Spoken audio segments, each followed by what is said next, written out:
মনে হয় আমি একটা ছোট্ট শিশু, জ্ঞান সমুদ্রের তীরে নুড়ি কুড়িয়েছি মাত্র, আর জ্ঞান সমুদ্রের সমস্তই আমার সম্মুখে অনাবিষ্কৃত রয়েছে।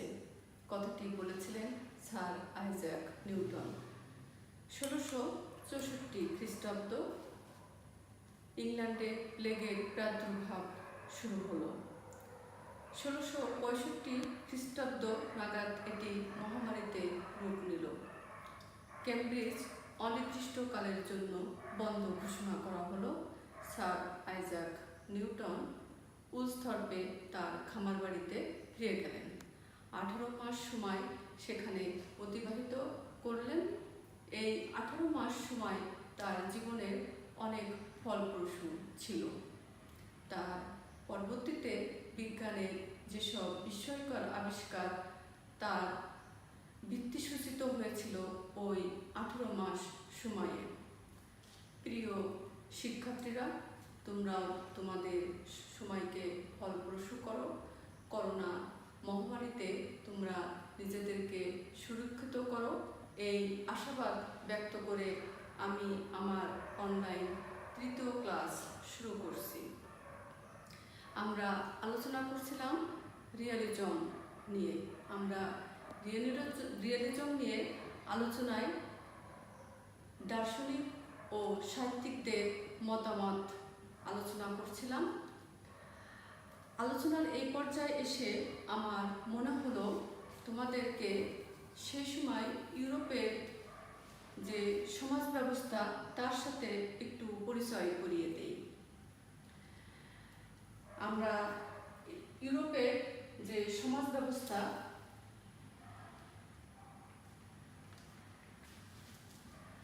সেটা এখন একটু দেখব। সমাজ পরিবর্তনশীল, প্রত্যেক সমাজ ব্যবস্থায় অতীত দিনের রেশ এবং আগামী দিনের বুননও থাকে। সাধারণত নবম থেকে সপ্তদশ শতক পর্যন্ত ইউরোপে যে সমাজ ব্যবস্থা প্রচলিত ছিল সেই সমাজ ব্যবস্থাকে বলা হয় সামন্ততন্ত্র। নবম ও দশম শতকে এর উত্থান হয়েছিল। একাদশ থেকে চতুর্দশ শতক পর্যন্ত এর বিকাশ হয়েছিল। চতুর্দশ শতকে আবার এর সংকটও দেখা দিয়েছিল। স্বৈরাচারী রাষ্ট্রতন্ত্রের পৃষ্ঠপোষকতায় এটি আরও কিছুদিন চলছিল। কেন এই সংকট দেখা দিল? দ্বাদশ শতকে কৃষির প্রসার ও বাজারে বিকাশ হয়। কত শতকে? দ্বাদশ শতকে কৃষির প্রসার ও বাজারে বিকাশ হয়। এই সময় সামন্ত প্রভুরা তাদের আয় বাড়াতে চাচ্ছিল এবং যারা প্রাথমিক উৎপাদক তারা তাদের জমির উৎপাদন বাড়ানোর চেষ্টা করছিল এবং তারা যে উদ্বৃত্ত সম্পদ তাদের খাজনা হিসাবে সামন্ত প্রভুদেরকে দিত, সেখান থেকে কিছুটা অংশ তারা রেখে দিতে চাচ্ছিল। অর্থনৈতিক আবর্তনে এই উদ্বৃত্ত সম্পত্তির অধিকার নিয়ে মূলত সামন্ত প্রভু এবং কৃষক প্রজাদের মধ্যে দ্বন্দ্ব দেখা দিল। এই দ্বন্দ্ব অনেক দিন পর্যন্ত চলল এবং শ্রেণী সংগ্রামের নানা স্তর পার হয়ে বণিকের অভ্যুত্থান হলো। আমরা ইউরোপের সমাজ ব্যবস্থার একটু নমুনা দেখলাম।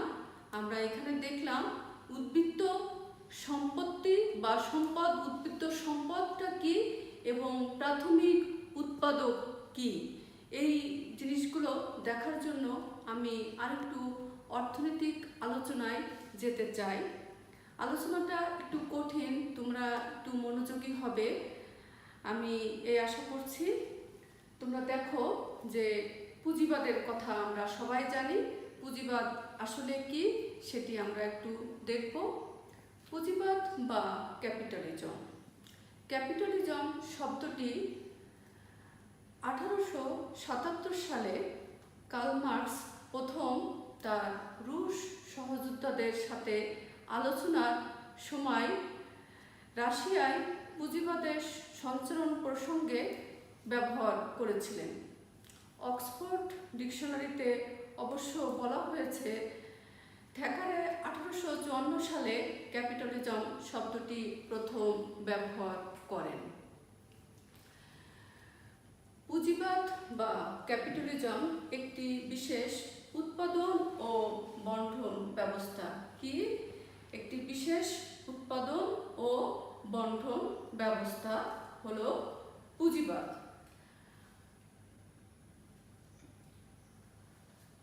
প্রত্যেক সমাজে মানুষ কি করতে চায়? সম্পদ বৃদ্ধি করতে চায় এবং তারা সেই সম্পদ ভোগও করতে চায়। পুঁজিবাদ আসলে কি?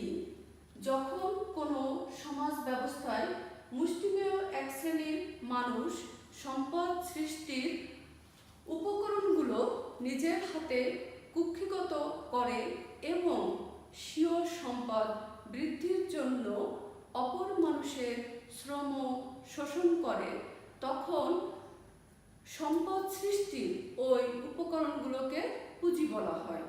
আমি যে কথা বলছি এটাও এর বিনিময়ে যে আমি পয়সা পাই, এজন্য এটাও আমার একটা পুঁজি।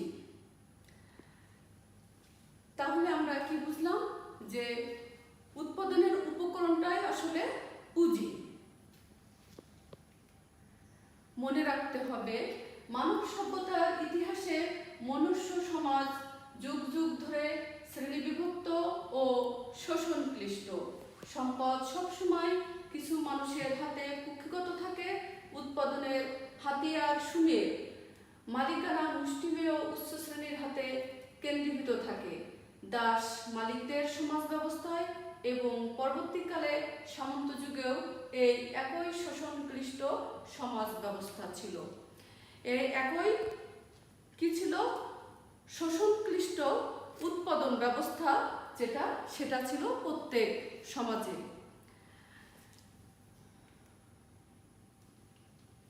প্রত্যেক সমাজে উৎপাদন ব্যবস্থা চরিত্রগত পার্থক্য রয়েছে। দাস সমাজ থেকে সামন্ত সমাজ এবং সামন্ত সমাজ থেকে ধনতন্ত্র এর পার্থক্য রয়েছে। শোষণ সর্বত্রই, কিন্তু শোষণের প্রক্রিয়া ও প্রকৃতি আলাদা। প্রত্যেক সমাজের শোষণের প্রক্রিয়া ও প্রকৃতি জানতে হলে আমাদের তিনটি জিনিস জানতে হবে।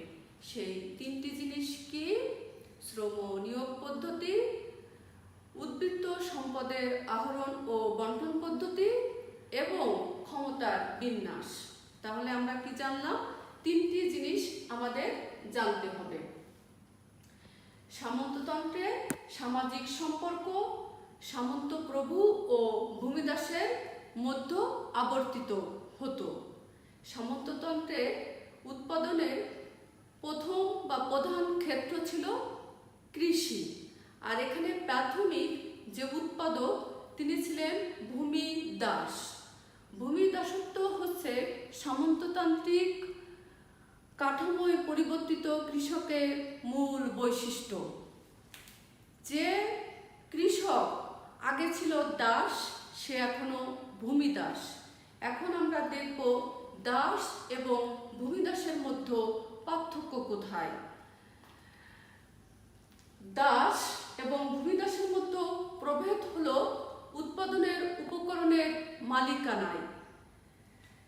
একজন দাস সে শুধু উৎপাদনের উপকরণের মালিক নয়, একজন দাস সে উৎপাদনের উপকরণের মালিক নয়, সে একজন উৎপাদনের উপকরণ। দাস নিজেই হচ্ছে একজন উপকরণ।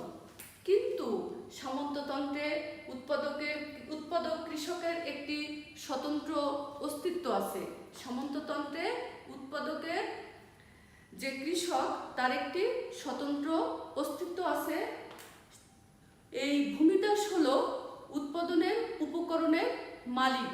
তাহলে আমরা দাসের সাথে ভূমিদাসের পার্থক্যটি দেখলাম যে দাস উৎপাদনের উপকরণের মালিক নয়, কিন্তু ভূমিদাস যে সে উৎপাদনের উপকরণের মালিকও বটে। নির্দিষ্ট কিছু জমির সাথে সে বংশকর্মানুগভাবে বাধা থাকে, সে ইচ্ছা মতো সামন্ত প্রভু ও জমি ছেড়ে চলে যেতে পারে না। সামন্ত প্রভু ভূমিদাসের উদ্বৃত্ত সম্পদ আহরণ করত।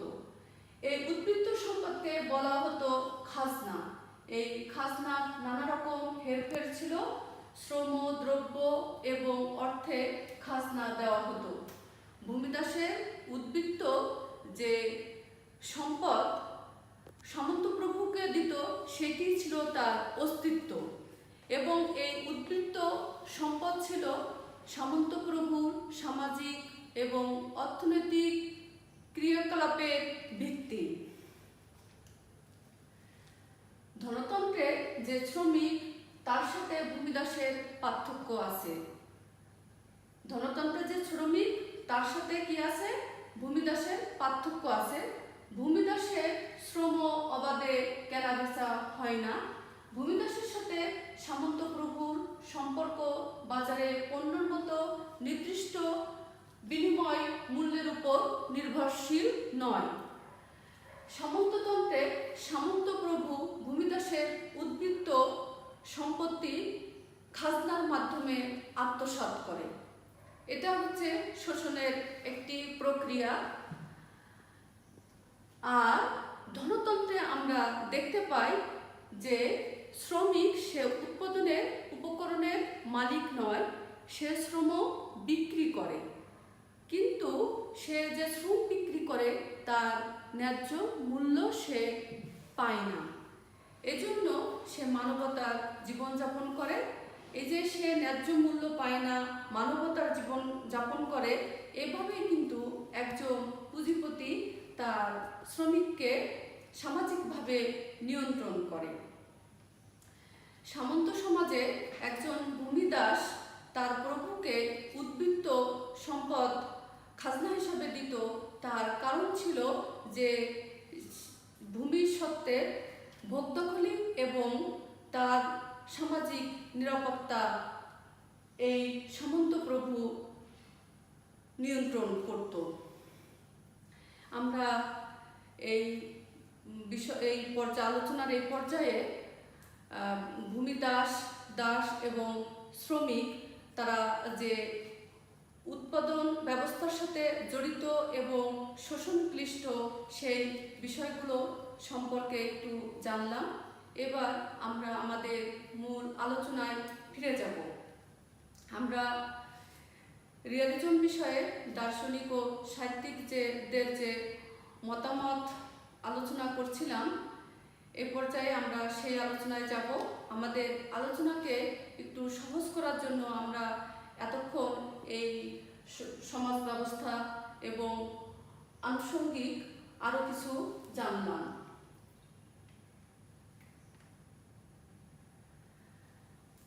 বাস্তববাদী সাহিত্যিক বালজাক যেনতেনভাবে বাস্তব ঘটনার সমূহকে সাহিত্য বলে মনে করতেন না। বাস্তববাদী বালজাক তার সম্পর্কে আমরা আগেই জেনেছিলাম।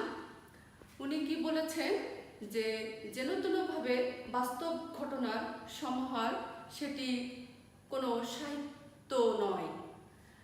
দাস্তাদল দেখি উপন্যাসকে শুধু বাস্তব ঘটনার সংকলন রূপে দেখেননি।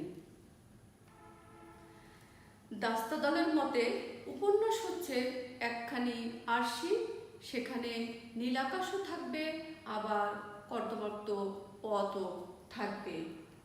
অথচ বাস্তববাদ বিরোধীরা বলেন বাস্তববাদীরা ফুল অপেক্ষা কর্দমাক্ত পথ বেশি পছন্দ করেন।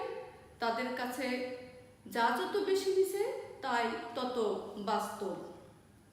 আলেকজান্ডার পুশকিন, দাস্তাদাল, বালজাক, ফ্লাভিয়ার, হেনরি জেমস কিংবা তারপরেও কোনো বাস্তববাদী সাহিত্যিক শুধু কর্দমাক্ত পথের ছবি তাদের লেখনীতে ধারণ করেননি। তাহলে ভাববাদীদের এই মনোভাবের কারণ কি, সেটা আমরা এখন জানব। বাস্তববাদী সাহিত্যিকরা সমাজের নিচুতলার মানুষের দুঃখ দন্যের ছবি ফুটিয়ে তুলতে সক্ষম হয়েছিলেন সামাজিক উৎপীড়ন ও শোষণের কেলেদাক্ত দৃশ্য উদ্ঘাটন করতে। দাস্তাদাল বালজাক যখন লিখতে শুরু করেছেন তখন ফ্রান্সে গৌরবময় অধ্যায়ের সমাপ্ত হয়েছে, শুরু হয়েছে অবক্ষয়ের পালা। আমরা কি দেখতে পাচ্ছি যে দাস্তাদাল বালজাক যখন লিখতে শুরু করেছে তখন ফ্রান্সে কি হয়েছে, অভিজাততন্ত্র বা গৌরবময় অধ্যায়ের সমাপ্ত হয়েছে। এই জায়গাটুকু বোঝানোর জন্যই আমি প্রথমে যে আলোচনা করেছিলাম, শুধু এই জায়গা এবং এর পরের অংশটুকু বোঝানোর জন্য শুরু হয়েছে অবক্ষয়ের পালা। কোন প্রেক্ষাপটে এই দাস্তাদাল বালজাক ফ্লোবিয়ার তারা এই বাস্তববাদী সাহিত্য রচনা করলেন?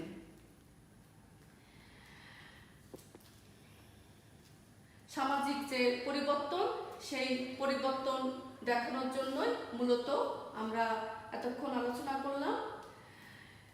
যে পরিস্থিতিতে লেখকেরা ঘৃণা ও বিরক্তি নিয়ে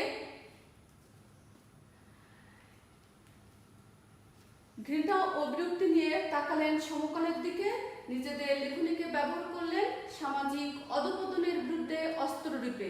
যে সামাজিক যে পরিস্থিতি চলছিল সেই পরিস্থিতিতে লেখকেরা ঘৃণা ও বিরক্তি নিয়ে তাকালেন তাদের সমকালের দিকে, তাদের লেখনীকে তারা ব্যবহার করলেন কি হিসাবে? সামাজিক অধঃপতনের বিরুদ্ধে অস্ত্র হিসাবে। তারা পূর্বসূরি বেঞ্জামিন এবং কনস্তাতের মতো আত্মজৈবনিক লেখা না লিখে তারা ফুটিয়ে তুললেন কি? স্ফীতদার পুঁজিপতিদের সুতীব্র অর্থলালসা, চারিত্রিক অবিশুদ্ধতা, মাত্রা অতিরিক্ত ইন্দ্রিয়াসক্ততা ও গোপন ব্যভিচারের যথার্থ চেহারা। কারণ তখন সমাজে এইগুলোই চলছিল।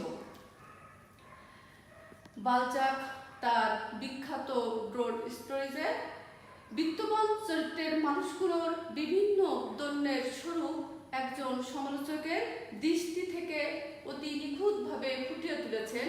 কলকারখানায় বিকশিত পুঁজিপতিরা কাঞ্চন মূল্যে শ্রমিকের শ্রম কেনেন না, শুধু তাদের আত্মার স্বাধীনতাও কিনে ফেলতে চায়। আমরা এটা আগে আমরা বোঝানোর জন্য, মূলত এই জিনিসগুলো বোঝানোর জন্যই আমি যে উৎপাদন ব্যবস্থা সেটা আগে আলোচনা করেছি। অভিজাততন্ত্রের অবসানে ফ্রান্সের রাজনৈতিক ও অর্থনৈতিক জীবনের যে সংকট ব্যক্তি জীবনে ঘনীভূত হয়েছিল, অভিজাততন্ত্রের অবসান, ওই যে সামন্ততন্ত্র, ওইটাই কিন্তু আসলে ছিল অভিজাততন্ত্র।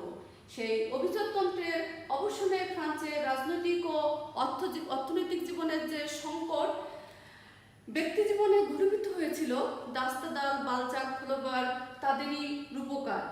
যে কালের ইতিহাস রূপ পেয়েছে এদের হাতে স্বাভাবিক কারণে, সেকালে কোনো স্বাস্থ্য উজ্জ্বল জীবনের ছবি ফুটে উঠতে পারে না। তার মানে যে বালজাক, দাস্তাদাল এবং ফ্লোবিয়ার যে সময় লিখছিলেন সেই সময় তাদের যে সমাজ ব্যবস্থা ছিল সেই সময় কোনো ভালো সাহিত্য রচনা করা সম্ভব ছিল না। দাস্তাদাল বালজাক ফ্লোবিয়ার প্রমুখ লেখকদের লেখায় প্রতিবাদ থাকলেও প্রতিকারের কোনো পন্থা নির্ধারিত হয়নি। বালজাক জানতেন অভিজাতদের কথা, নয়া বিত্তবানদের দ্বারা শোষিত শ্রেণীর কথা, তিনি জানতেন ইউরোপীয় সমাজ বাস্তবতার কথা, তাই ধনতন্ত্রের ধ্বংসকে অনিবার্য জেনেছিলেন এবং সহানুভূতি প্রকাশ করেছিলেন নিষ্পেষিত শ্রমজীবী মানুষের প্রতি। বালজাক সমাজ ব্যবস্থা সম্পর্কে সবই জানতেন, তার সহানুভূতি ছিল, কিন্তু তার কি করা উচিত সেটা তিনি সম্পূর্ণ বুঝতে পারেননি। তাই তো তার লেখায় প্রতিবাদ ছিল কিন্তু প্রতিকার ছিল না। বালজাক চেয়েছিলেন সমাজ ব্যবস্থার উন্নয়ন হোক, কিন্তু পরিচালিত কাঠামোর বিপর্যয় না ঘটিয়ে বর্তমান পরিস্থিতির পরিবর্তন ঘটবে, এই ছিল তার বিশ্বাস। ইতালিতে, ফ্রান্সে দাস্তাদাল, বালজাক, ফ্লোপিয়ার প্রমুখ শিল্পীরা সমাজ বাস্তবতাকে রূপায়িত করেছিলেন, সেই একই পদ্ধতি ব্যবহার করলেন রুশ সাহিত্যিকেরা। কে রুশ সাহিত্যিক কে ছিলেন? পুশকিন, অস্ট্রোপস্কি এবং টলস্টয়। আর ইংরেজি সাহিত্যে হেনরি জেমস এবং ডিকেন্স। টলস্টয় রুশ সাহিত্যিক ছিলেন। উনি ছিলেন ধনতন্ত্রের আরও বেশি কঠিন সমালোচক। তিনি ছিলেন ব্যক্তি মালিকানার বিরোধী। শিল্প সাহিত্যকে মানুষের সাথে মানুষের যোগাযোগের মাধ্যম সৃষ্টি করতে চাইলেন। শিল্প সাহিত্যকে শুধু বিলাসীদের ভোগ্য পণ্যতে পরিণত না করে তিনি এটাকে পৌঁছে দিতে চাইলেন বৃহৎ সংখ্যক অজ্ঞ মানুষের কাছে।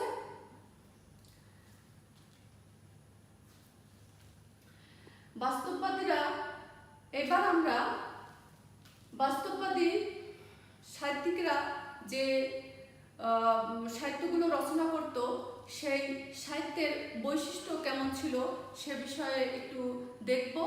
আমরা আসলে যে আমি যখন ক্লাসে পড়াই তখন ছাত্রদেরকে বলি যে সংজ্ঞাটা ভালো করে পড়লে আসলে বৈশিষ্ট্যগুলো জানা হয়ে যায়।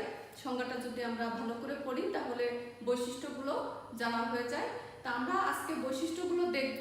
এটা আসলে তোমরা একটু দেখলেই পারবে, কারণ আমাদের যে আলোচনা হয়েছে তার মধ্যে এই বিষয়গুলো চলে এসেছে, আমরা জেনেছি। তারপরেও আমি আরেকটু বলছি। বাস্তববাদীরা তাদের সৃষ্টিতে বাস্তবতাকে প্রাধান্য দিয়ে সমকালীন জীবন বাস্তবতার ছবি অঙ্কন করেন। কি করেন? বাস্তবতাকে প্রাধান্য দিয়ে সমকালীন জীবন ব্যবস্থার ছবি অঙ্কন করেন। এবং এখানে কি কি থাকবে না? রোমান্টিকতা থাকবে না, আধ্যাত্মিকতা থাকবে না, এবং কোনো রকম আলো আধারির দ্বারা বাস্তবতাকে কি করবেন না? আড়াল করবে না। দ্বিতীয়ত, বাস্তববাদীরা চেতনা থেকে বস্তুকে গুরুত্ব দেন বেশি।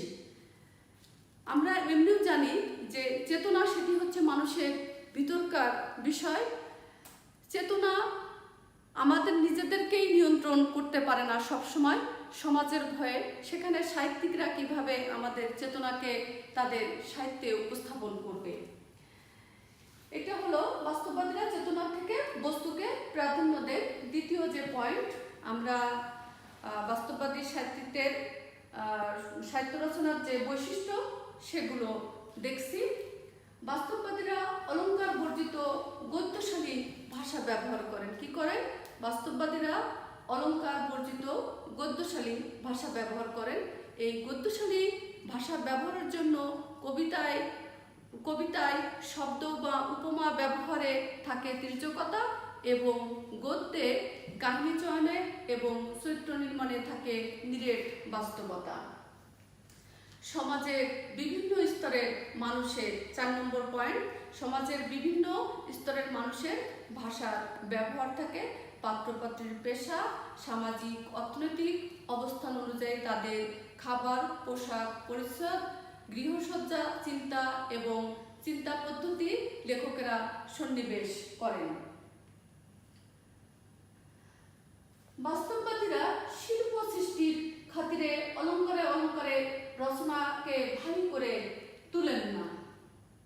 এ দ্বারা লেখকগণ প্রাথমিকতার মুখোমুখি হন বলে যা দেখেন তাই তারা লিখেন তাদের সাহিত্যে। যেমন বাদককে লেশ শুদ্ধ আঁকলে অসুন্দর দেখা যাবে বলে লেশকে বাদ দেন না, লেশ সহই আঁকেন।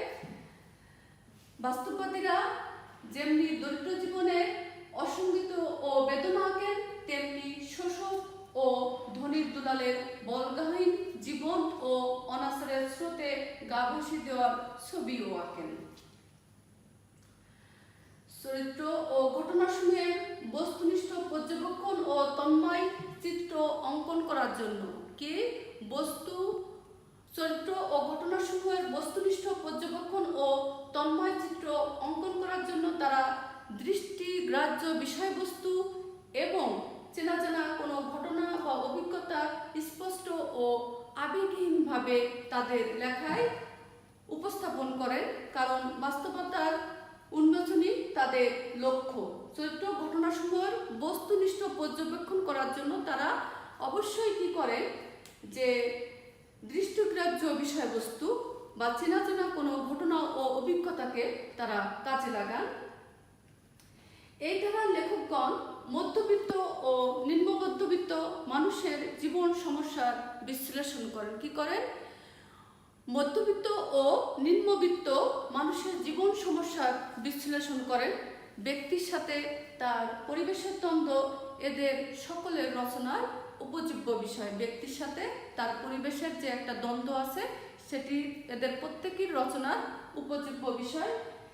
এরা প্রেম ও পুঁজির দ্বন্দ্বের নিখুঁত ছবি এঁকেছেন। প্রেম ও পুঁজির দ্বন্দ্বের নিখুঁত ছবি এঁকেছেন, কারণ আমরা দেখেছি প্রেম আর পুঁজিকে কেন্দ্র করেই কিন্তু পৃথিবীর যত সমস্যা, গ্যাঞ্জাম, এই দুটি জিনিসকে কেন্দ্র করেই।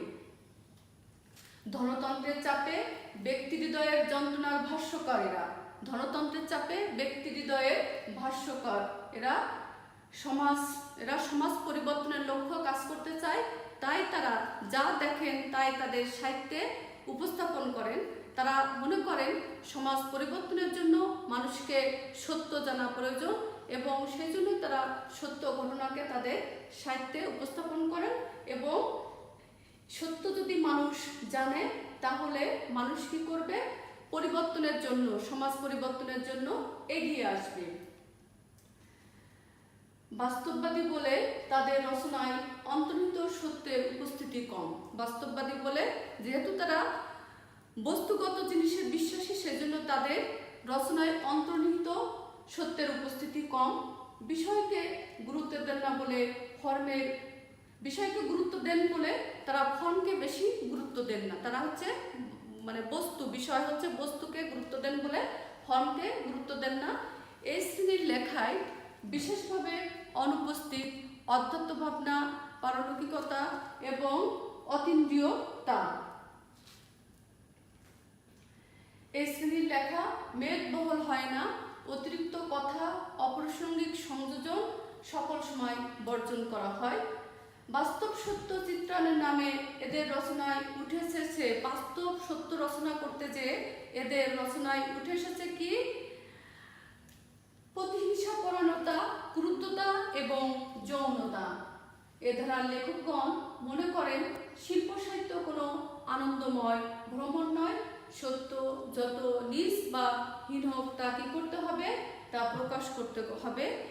এবার আমরা দেখব যে মোটামুটি ভাবে সব বাস্তববাদী লেখকদের লেখায় যে জিনিসটা থাকতো সেটি হলো যে বাস্তব জীবন কেন্দ্রিক তাদের লেখা। সাহিত্যের বিষয়বস্তু হবে বাস্তব জীবন কেন্দ্রিক। সমস্যা হবে সামাজিক ও অর্থনৈতিক কারণের সাথে সম্পর্কিত। লেখক হবেন জীবন সম্পর্কে অভিজ্ঞ এবং তার বর্ণনায় থাকবে যথাযথতা। তাহলে আমরা কি দেখলাম? যে আলোচনার শেষ প্রান্তে এসে আমরা বলতে পারি যে এই যে সাহিত্য সেটা বিষয়বস্তু হবে জীবন কেন্দ্রিক, সমস্যা হবে অর্থনৈতিক ও সামাজিক সম্পর্কিত, লেখক জীবন সম্পর্কে অভিজ্ঞ হবেন এবং তার ভাষা বাস্তবসম্মত ভাষা ব্যবহার করবেন এবং তিনি যেটা বর্ণনা করবেন তার যথাযথতা থাকবে। আজকে আমার ক্লাস এখানে শেষ করছি। তোমাদেরকে আবারও শুভেচ্ছা জানাচ্ছি। সবাই ভালো থাকো, নিরাপদে থাকো। আল্লাহ হাফেজ।